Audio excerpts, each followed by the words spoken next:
दूर कर।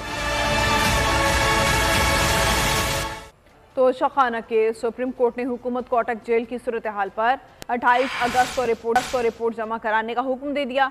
हुक्मनामे में कहा गया है कि सुप्रीम कोर्ट में दायर अपीलों पर समाअत से पहले हाईकोर्ट के फैसले का इंतजार करना मुनासिब होगा।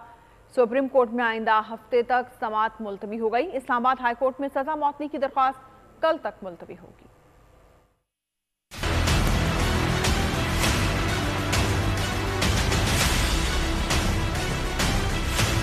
जिस जेल में चेयरमैन पीटीआई को रखा गया, इसकी सूरत हाल क्या है? हुकूमत रिपोर्ट जमा करवाए। सुप्रीम कोर्ट ने तोशाखाना केस से मुतालिक समाअत का हुक्मनामा जारी कर दिया। चीफ जस्टिस ने रिमार्क्स दिए कि chief justice Islamabad high court खुसूसी काविश से ये केस सुन रहे हैं। हाई कोर्ट के फैसले का इंतजार कर लेते हैं। मुमकिन है हाई कोर्ट केस में रिलीफ दे दे। इस्लामाबाद हाई कोर्ट में तोशाखाना केस में चेयरमैन पीटीआई की सजा मुअत्तली की दरख्वास्त पर समाअत हुई। चीफ जस्टिस आमिर फारूक और जस्टिस तारिक महमूद जहांगीरी समेत मुश्तमिल 2 रुकनी बेंच ने केस की समाअत की। लतीफ खोसा ने कहा, मुलजिम को दिफा में गवाह पेश करने से रोका ही नहीं जा सकता। ट्रायल कोर्ट के फैसले से आईनी हुकूक मुतासिर हुए। केस की मजीद समाअत जुमे को होगी।